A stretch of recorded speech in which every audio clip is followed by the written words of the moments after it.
Well, hey everybody, it's Casey Jaycox with the Quarterback Dadcast. We're in season 5, and you now see me, which is we got video, and this is new. And the person you see on the other side, you might not recognize him. I do, because he is going to be the first guest in QB Dadcast history to be interviewed twice. And one of the reasons I wanted Bill Burke to come on, not because he's a great guy, great dad, great athlete. We're let him play some Uncle Rico stories with some Michigan State stuff, but Bill, in his first episode, we talked about one of his goals was writing a book. Well, everybody, here she is. Victory Outside the Arena. I read it. It's fantastic. I think as a former athlete, former quarterback in college as well, that when you leave college sports, you get defined sometimes by that role, or when you leave a corporate job, you could be defined by that role, or whatever it may be. And I think he gives great advice on how athletes can go from being he says, isolated to inspired once the applause begins to fade. We're going to dive into that. We're also going to dive into how this process impacted his dad, and we're going to also have him tell some stories. But without further ado, Mr. Bill Burke, welcome back to the Quarterback Dadcast. So great to be here, Casey. I'm honored to be the first repeat dad on the show, but always good to connect with you as a former quarterback, and of course somebody that's obsessed with personal development and reaching his full potential. I'm honored to have another great conversation with you. Yeah, you bet, man. Well, cool. Well, we always start each episode with gratitude. So tell me, what are you most grateful for as a dad today? I am constantly trying to drill down to the little things, and just being grateful and present in the moment when one of my kids actually refers to me as dad. I think we take that term and that title and that responsibility for granted sometimes.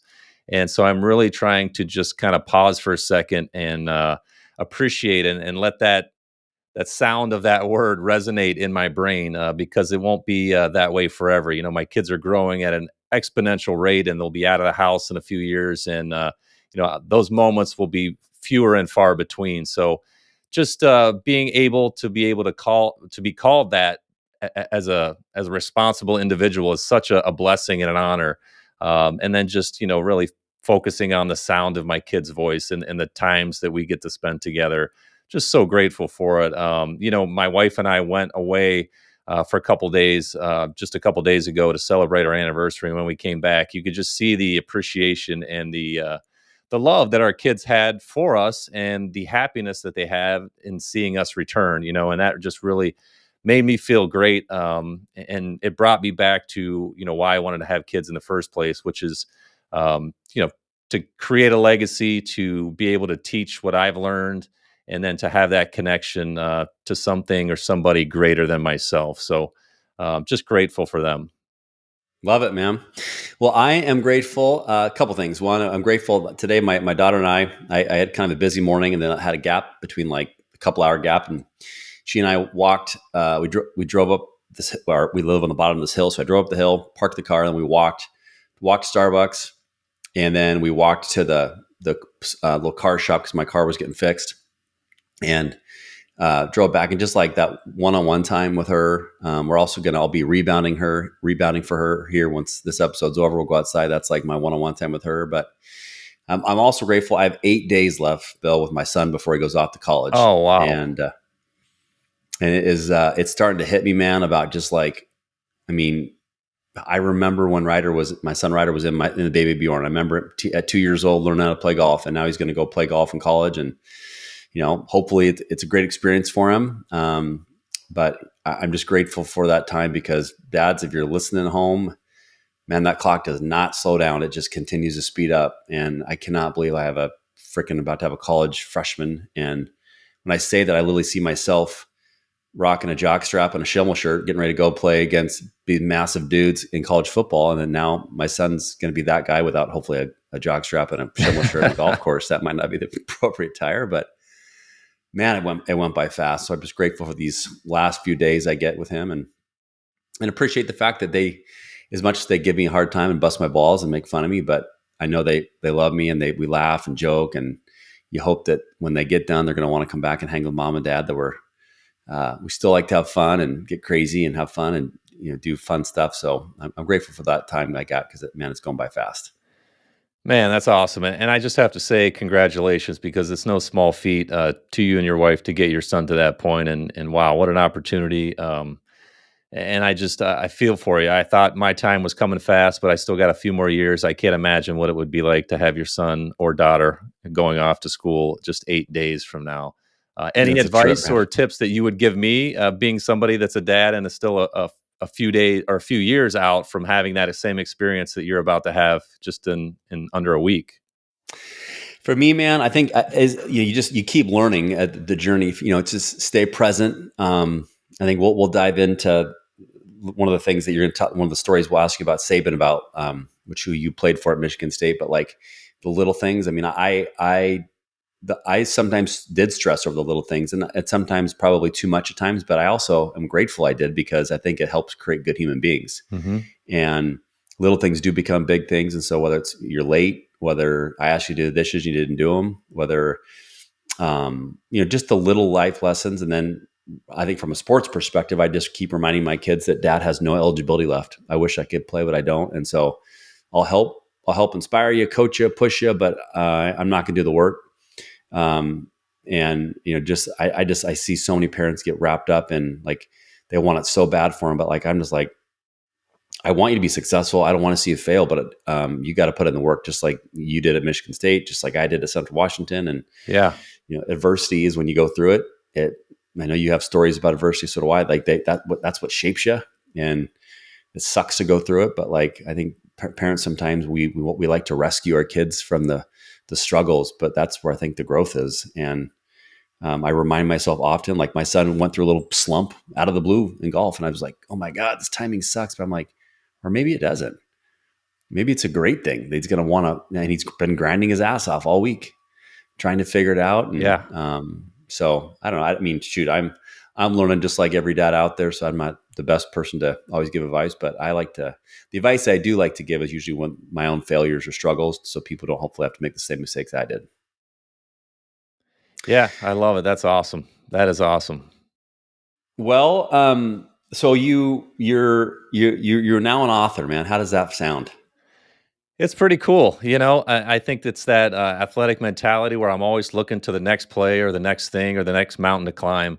But yeah, it's important, and I've got to get better at it. Is just pausing every once in a while to kind of appreciate how far I've come. And you being an author as well, you can appreciate the grind that goes into writing a book. It took me 2 years. I don't know how long it took you, but in between life and everything else, it was certainly a challenge. And I had to call upon some of the things that I learned as an athlete to get through the writing process because, there were many, many days where I didn't feel like writing. I was waiting to be inspired. That's really the fun part of writing, but that doesn't always come. So you've got to commit yourself to putting the time on your calendar and make it a daily discipline, which I had to do sometimes. And then, at the end, just kind of realizing that done is better than perfect, and I had to cut a lot of things out. And of course, now that it's published, there's all sorts of things that I would have changed or done differently. But I think I go back to the reasons why I wanted to write it in the first place, which were to leave a legacy, to help other people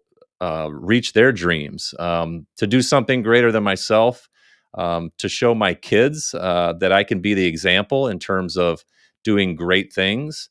Before I even started writing the book, I don't even know if you've heard this statistic, but I think the New York Times did a study that 80% of the people in the world actually believe they have a book inside of them, but less than 1% of the people actually write it, number one, and then number two, put it out into the world. So I wanted to be in that 1%. That was a huge motivator for me because we as athletes, we've been trained, and we kind of get addicted to things like things that are hard, things that not everybody can Mhm. do. I think that's part of the attraction, and so I certainly wanted to be in that club.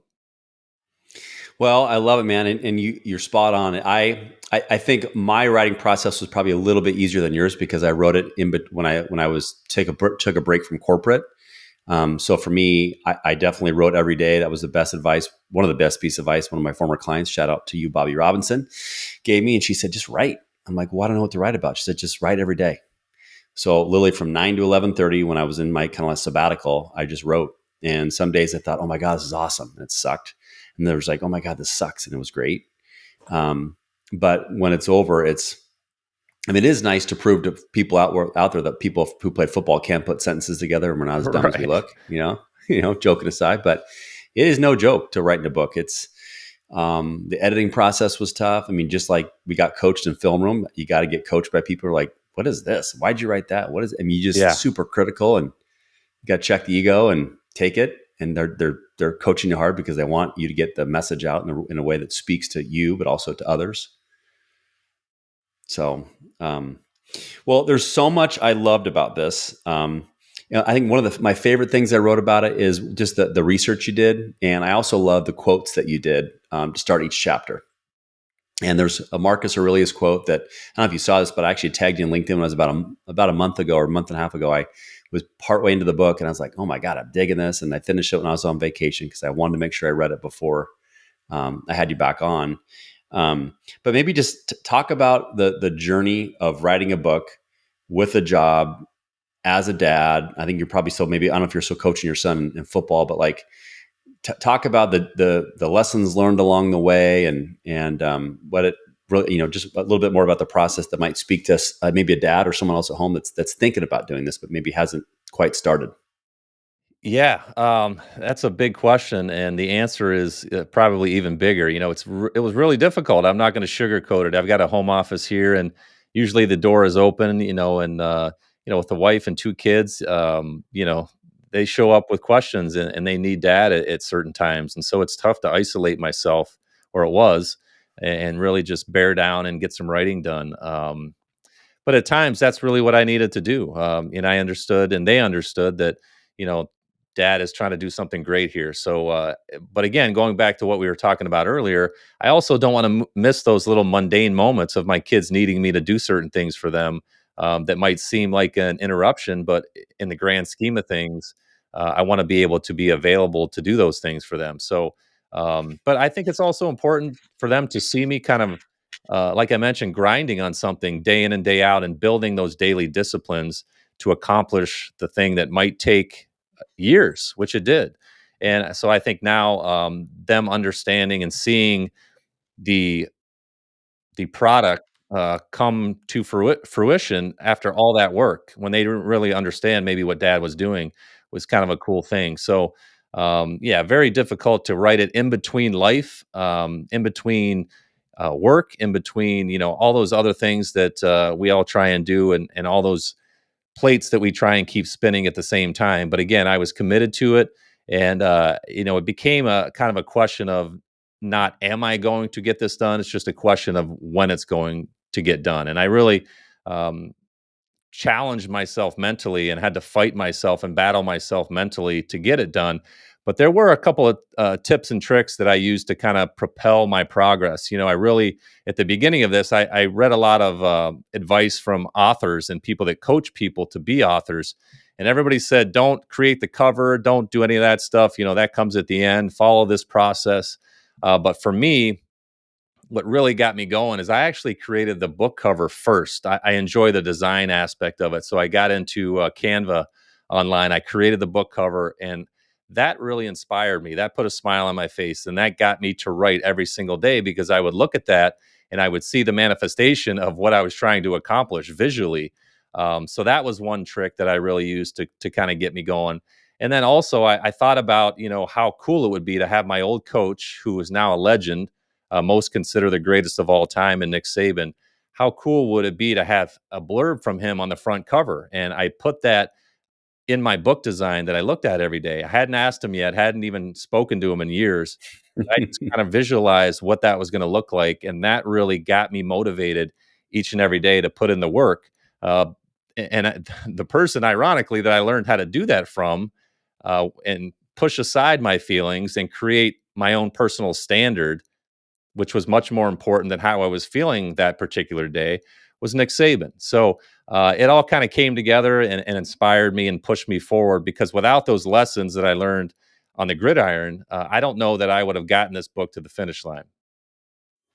A powerful playbook for the game of life. Nick Saban, 7-time national champion, head coach. Not a bad guy to be endorsing a cover of a book. So um, I love that you use visualization. Before we recorded, we talked about that. I mean, I think as a quarterback, and I'm sure that you probably on Tuesday knew the first play of the game against whoever you're playing, Indiana, Penn State, Michigan, and then you'd see it Yeah. Tuesday, you'd practice, you'd see it Wednesday, you'd practice, see it Thursday, you'd practice. Now we're getting these mental reps. I have visualization all over my office here. I'm obsessed with the word curious and curiosity. I got a sign back here that says "Be curious, not judgmental" from Ted Lasso.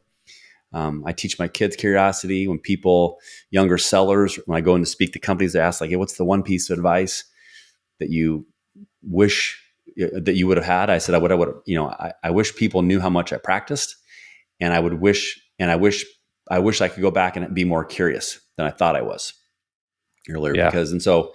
But that visualization of you getting the job done, I think is awesome, and that's something that we as dads, anybody can do. I mean, you don't have to have special. You don't need to play quarterback in Michigan State to have visualization. Just if you want to do something, either write it down or don't. But I always tell myself, someone's going to do it. Why not me? Or why not you? And I remember when you told me about this, I was like, all right, when are you going to start? And Yeah. I remember just like kind of like, I mean, you and I didn't really know each other super well. I remember just like kind of pushing, but I was like, I can't wait to read this thing. And so that's why I wanted to have you on, to follow through my commitment. I did read it, and I love the fact that you said something out loud that you're going to do, and then you followed through and did it. And I hope that dads at home be inspired by that story, because Bill and I did not go to Harvard. He went to Michigan State. I went to Central. I mean, no offense to Michigan State, no offense to Central, but it just takes a little, set a goal, ask for some help someone keep you accountable. Those are probably the same things we want to teach our kids. Mm-hmm. Is there a favorite quote in one of the chapters for you that stood out through this process?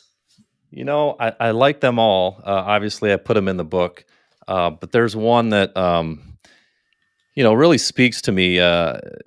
Just it kind of helps me to think about things a little differently. We all struggle for, what our purpose is, what we're supposed to be doing, and all of those good things. You know, um, and so it really it kind of hit me when I first read it, and it's by Howard Thurman, and it says, "Don't ask what the world needs. Ask what makes you come alive and go do it, because what the world needs is people who have come alive." And I think Mm, that's so true. We I think so many times ignore what really lights us up inside, and what really puts a smile on our face and fills our soul. We kind of get lost in the tasks and the checklists and what others think we should do, or what seems safe. I think we need to pursue, responsibly, more of those things that make us come alive. So that's one of the quotes. But all of them really have spoken to me at one time or another in a really deep and profound way. yeah, everybody, from Viktor Frankl to Dr. Irene C. Casorla. Did I pronounce that right? He said, "The pen that writes your life story must be held in your own hand."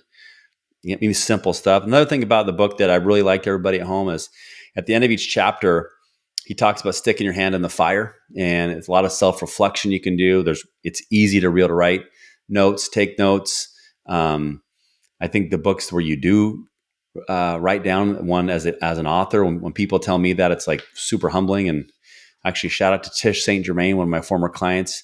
I remember one time she called me. She goes, "Hey, I want to give you feedback on your book." I'm like, "Oh boy, I thought she was going to like torch me and say how shitty it was." And she's like, she holds up a piece of paper, just had writing all over it. I'm like, "What's this?" I said, "This is what getting my own ass kicked looks like." I'm like, "What are you talking about?" She goes, "I wish I would have read this early in my career. Like, I didn't realize I was doing things the wrong way." And it was like, Yeah. so I want to make sure I encourage people to take notes. I know I did.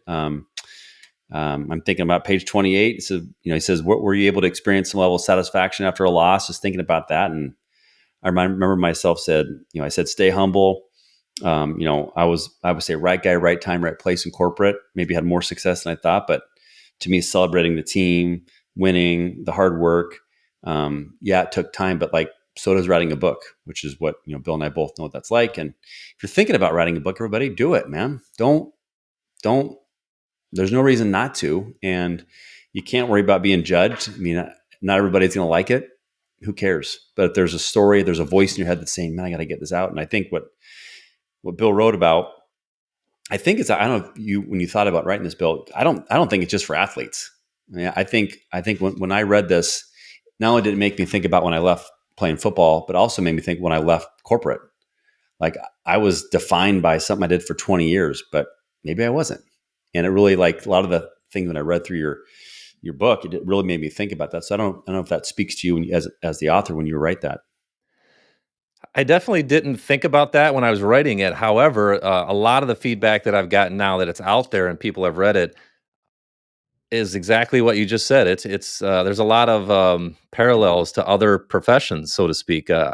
I heard from one person who just retired from a job for 40 years, and once the retirement happened, he didn't really know who he was or what to do next. Heard from military personnel, same thing. Even people in the music business who are chasing that dream and have to watch it die. So yeah, it's really resonating, not just in those areas, but also with business professionals as well. There's a lot of crossover with how we show up for our teams and for our people, for our businesses. The title of the book, Victory Outside the Arena, whatever your arena is, even if it's business, how do you show up or how are you working on yourself so you do show up inside the arena when it's time, uh, when the lights come on, when it's game time, and when you've got to perform? Are you doing that work on yourself? Um, Outside of the arena? Are you putting in that time, or are you just defined by going through the motions and doing what you've always done? So those are important questions to ask yourself. And you're right. I really thought it was important to include questions at the end of every chapter because reflection is such a huge part of this whole self-development thing. And I always subscribe to the theory that asking yourself the right questions is really more important than having all the answers. You can pretend to have all the answers and pretend to have it figured out and look like on the outside that you've got everything working the way it's supposed to. But asking yourself questions, that really sparks ideas and it speaks right to the heart of what you're passionate about, which is curiosity. When you're curious, you're naturally going to ask those questions. So I think you need to kind of turn the mirror on yourself and ask yourself some important questions, because how many of us go through the motions every day? And again, we just avoid looking in the mirror because maybe to a degree we're afraid of some of the answers that we might come up with. But if you're really committed and if you're really chasing greatness, I think it's necessary to go through the book, ask yourself those questions, and see what answers you come up with.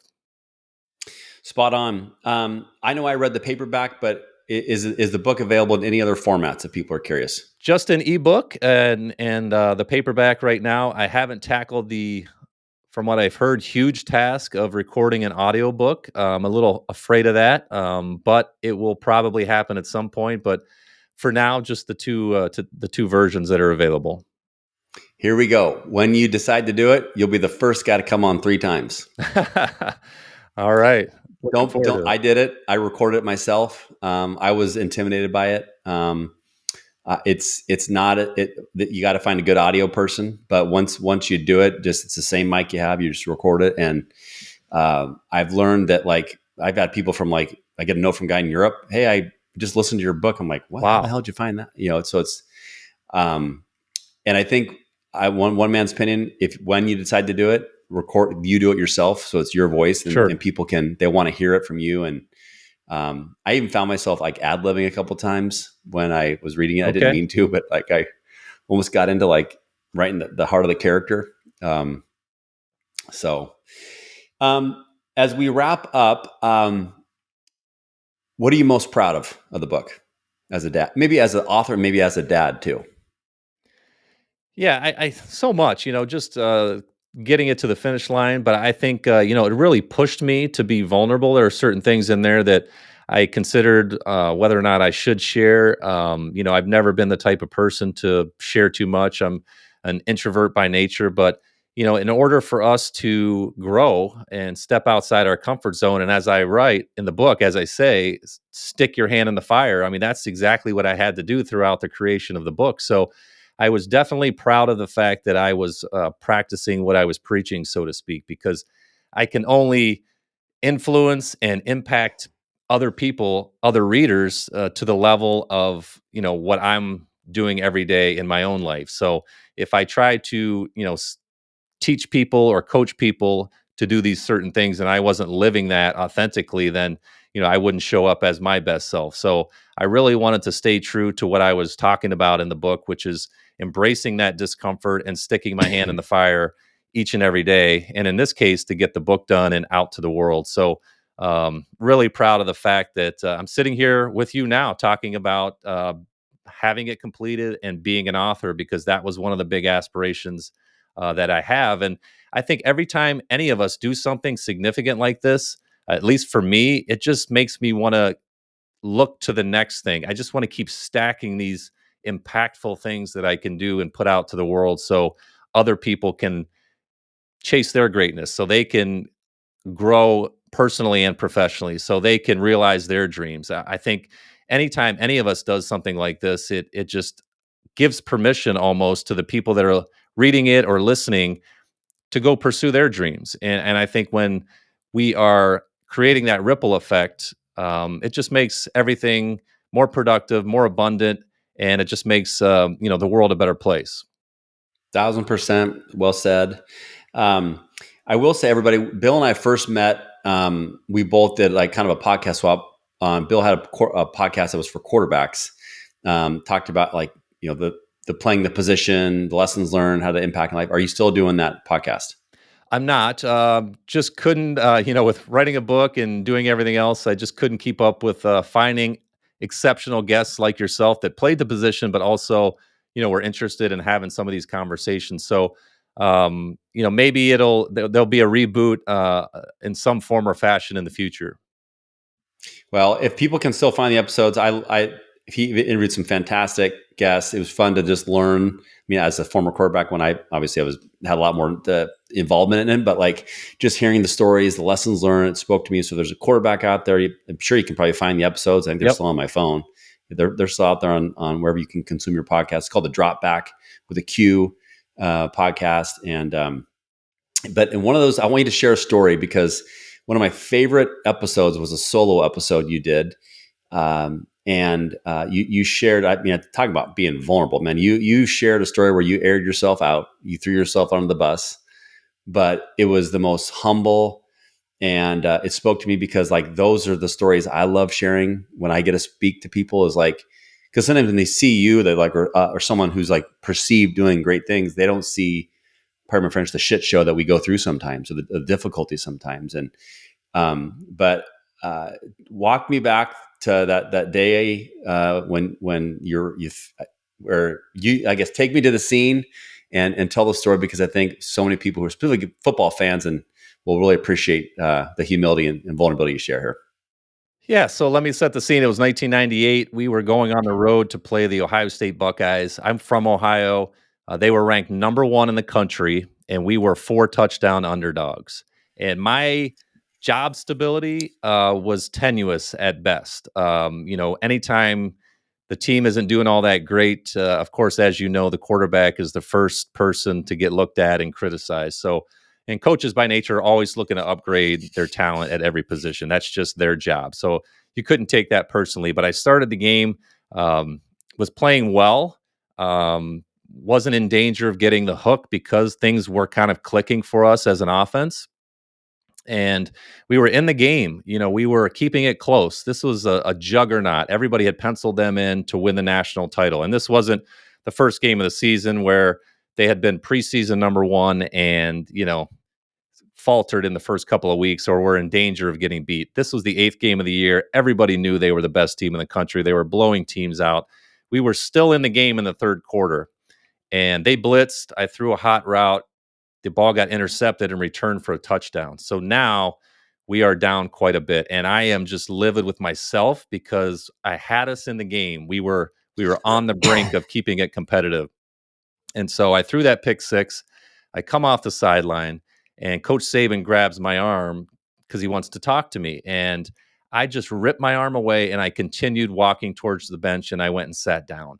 I wasn't looking at him when he grabbed my arm, even though I kind of knew it was him. He just calmly turned back around and went back to focusing on what was happening on the field. So, long story short, we go on to win the football game. We pulled it out. We stuck our hand in the fire, so to speak. Um, and celebrations all around in the locker room, coaches hugging players. Saban actually kissed me on the cheek in the locker room, which you know made me step back because I had never seen that type of elation from him at all, not even on any level. So we're all celebrating, well into the early morning. The biggest win of his career as a coach, the biggest win of my career back in my home state, all is well in Michigan State land. So the next day, Sunday, we always come into the building to stretch out and just do some light running, make sure everybody's in one piece. Coach addresses us briefly. We all go home. Monday morning, we always come in at 6:45 before our day starts to watch the game film from a couple of days earlier. And so we're all huddled in the lobby waiting for the coaches to call us in to the team meeting room so we can start to watch the film. The director of operations comes out and he says, "Hey, Bill, Nick wants to see you in his office." And I think, oh, this is fantastic. The guy's finally going to give me the pat on the back and tell me what a great job I did, because up until that point, you could tell he was not fully in terms of whether or not I was the guy to lead the offense. So I walked in there with my chest out. I was ready to receive all the congratulations and maybe even a little bit of an apology from him, just because I hadn't gotten the praise that I was looking for. So he opens the door. You got to know Nick Saban. When he's not on the football field, he speaks so quietly you can barely hear him. And I think he just conserves his energy so he can scream a lot more on the practice or game field.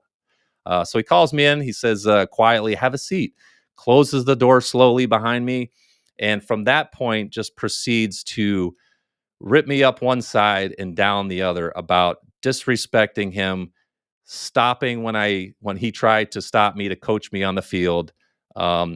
Every obscenity, every line you could ever imagine of a coach saying to a player was spit out in that moment at 6:45. Now, remember, for a college student, that's very, very early. So I wasn't even fully awake at this point, but I humbly and calmly apologized. Told him I didn't mean to disrespect him. I was just frustrated with myself.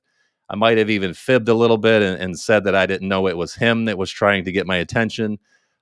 Just saying whatever I could, to not provoke the bear anymore than I already had. So I calmly walked out of the office with my tail between my legs. The meeting lasted maybe 30 seconds. And I quickly was brought back down to earth after our big upset victory over the Ohio State Buckeyes. I love that story. Then I've listened to it probably 2 or 3 times before, and I loved it just as much now. And I knew what was going to come, but I was still like freaking on the edge of my seat. So I love that story, man. I think just because we all can be coached, and we're never arrived. I think we're all replaceable. As sad as that is, I think it's reality, everybody. And I just love.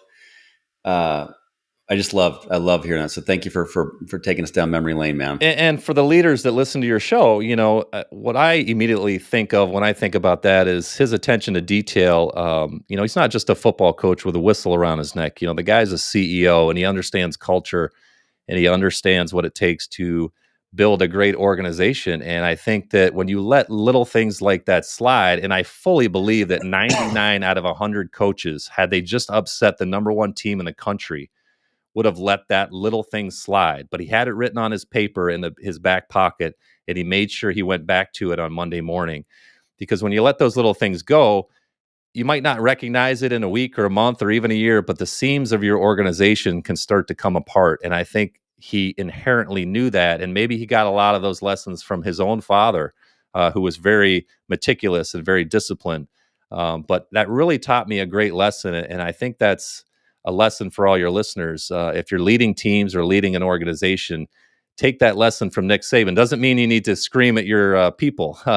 But you might want to pay really close attention to any little thing that might uh, allow your organization to slowly come apart at the seams, because it matters. And I think he understood that. And you saw the results of that because he absolutely built a detailed, meticulous culture, and we saw the results of that the following year. That particular year, we were very inconsistent, didn't go to a bowl game, end of the year 6-6. But the next year, we saw the fruits of our labor and end of the year 10-2, and we were a much better football team. And a lot of it is due to his work and his lessons and his holding us accountable. So I learned a tremendous amount from him, and just have a tremendous amount of respect for him. Love it. Well, not only does it that speak to leaders of teams or companies, but also us dads. Yeah, If you ask your kids to, hey Ryder, you're gonna order for yourself tonight at the breakfast dinner table, and then when it's come game time, do they freak out? Well, if he freaks out and doesn't say anything, then it sounds like you're not eating tonight. I mean, I used to do that to my kids. I'm like, listen, I'm not ordering for you. I don't speak for you. You have to speak for yourself. And like, again, that might seem like, geez, lighten up, dude. But to me, those are like the little things that you're teaching communication. You're teaching how to talk to adults, whether it's how you teach someone to shake a hand. Like, I think the little things do matter. And there's the adage advice of don't sweat the small stuff. I agree to that to a point, but I think it's okay to sweat some of the small stuff, because the small things unaddressed can go on to become big things, and then we get complacent as dads and as parents, and then all of a sudden, sarcastically speaking, we got a kid in jail. It's like, I don't want that. yeah. you know 100%. so You bring up such a great point. You love your kids, and there's such a fine line there. You want, you don't want to put them in a tough position or see them upset, but it's really having those difficult conversations and teaching those difficult lessons now, and hopefully one day you see the payoff in the future. And so there's always a fine line that we walk there as dads, but I think you're right. The little things do matter, and they do add up. And I think one day, even though it might be uncomfortable now, they're going to see the payoff for themselves, and they're going to understand why we wanted them to be more independent and make those decisions mhm. for themselves, and learn the hard lessons. Yep, spot on, man. Well, how can people? I want people to go out and pick up this book. So tell us, where is the easiest place people can go to get their copy and get their hand on that fire to get growing? How do they find it? Yeah, I appreciate that. It's available on Amazon in two different formats, as we discussed. But I've got a special offer for your guests, and would love them to take advantage of it. If they want a free copy of the book, all you got to do is pay a nominal shipping and handling fee. But if you want a free copy of the paperback version, all you got to do is go to outsidethearena.com/free book, and we'll ship one right to your door. I did not know that was coming, but that's a sweet little hookup for a Quarterback Dadcast listeners. I want to make sure I get that. You said outsidethearena.com. Outsidethearena.com/free book. I don't know about you guys, everybody, but I like the price free. That's a really good deal. Shipping and handling does not seem like a lot. So take him up on this offer. I will make sure this is linked in the show notes to everybody, so you can go out and get this book. And once you read it, share it with someone else. I think that's the biggest gift. That why books are just books that go on a shelf, but it becomes wisdom once we share it or apply it. And but I'm proud of you, man. I'm proud. I'm grateful our paths have crossed. Hopefully one day we'll meet in person. Yes. Since I'm a Central Washington guy, I'm not a Washington Husky or a Cougar, Washington State Cougar. I'm kind of down but I know the Huskies are joining the Big 10, the Big 12 or Big 48, whatever it is now, with all this crazy college football world we're living in. It's a new world. It is. So hopefully, maybe our paths will cross on a football field one day. That'd be fun to meet you in person. But I'm proud of you. Congrats again, everybody. We'll make sure Bill's information is linked in the show notes. We'll make sure that you'll learn about Outside the Arena and the impact that it will have on you, because I know it had a huge impact on me. And being able to read a book from a guy that played for the one and only Nick Saban's pretty special thing in life. And so I really encourage everybody to go out and pick it up. But Bill, congrats again, man. Proud of you. And hopefully we'll continue, both of us, working hard to become the ultimate quarterback or leader of our household. So appreciate it, man. No, I appreciate you, Casey. Thanks for having me on, and always appreciate the great conversation. Yep. All right. Take it easy, man.